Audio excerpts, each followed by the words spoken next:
Well, we are back with Jenna Mendelson from Cone Health, and she's sharing tips for parents who will be spending a lot of time with their students this summer. So let's pick right up where we left off. If you are the parent of a high school senior, you and your child will be preparing for what's next after graduation. So talk about the range of emotions this can trigger and advice for both parent and child.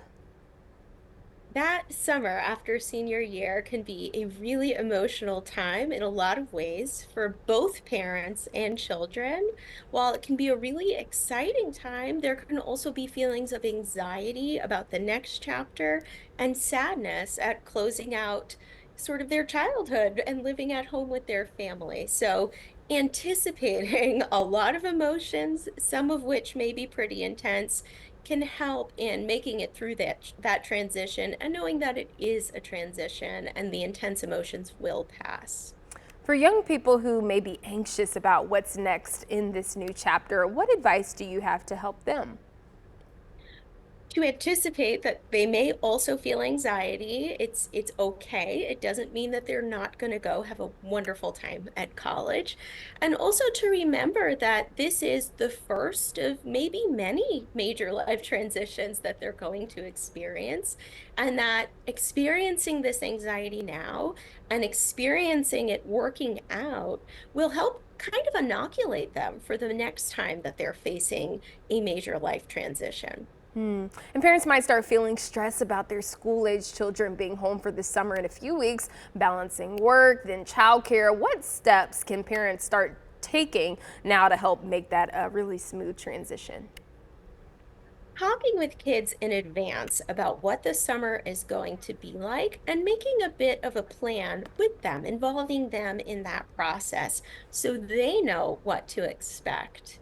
One idea is if you are anticipating your school age child having a lot more downtime over the summer, during which you as a parent may be busy with work or errands or household chores, helping your child to create a little bit of a schedule for themselves so they know what to do during that time where you may be busy doing other things. Yeah, and for children who may struggle with change, are there additional considerations, things parents can start doing now to help their child prepare?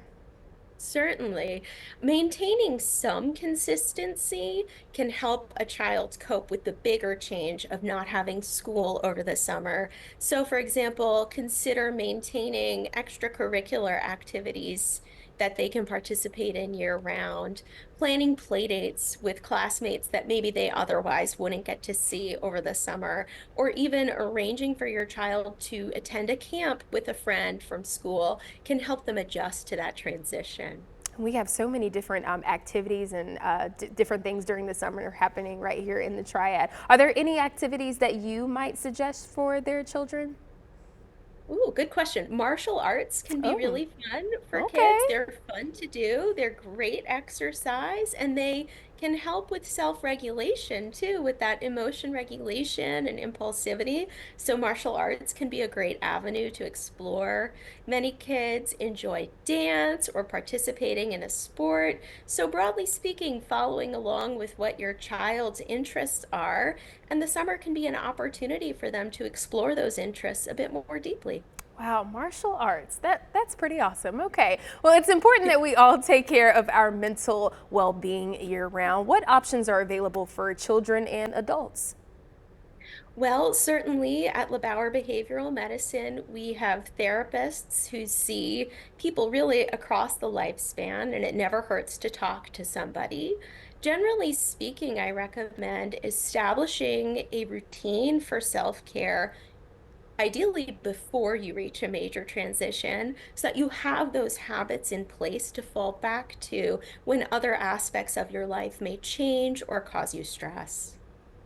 All right, absolutely. And what is the best kind of way for someone to reach out for that resource? Would they kind of talk to their primary doctor, or maybe they might know someone within the school that could give them a good resource? What do you think is the best way to do that?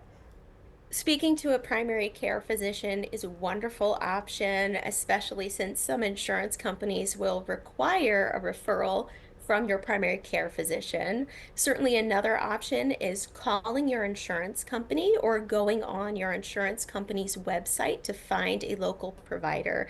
And because you're going through your insurance company, you know that provider will be covered and in network.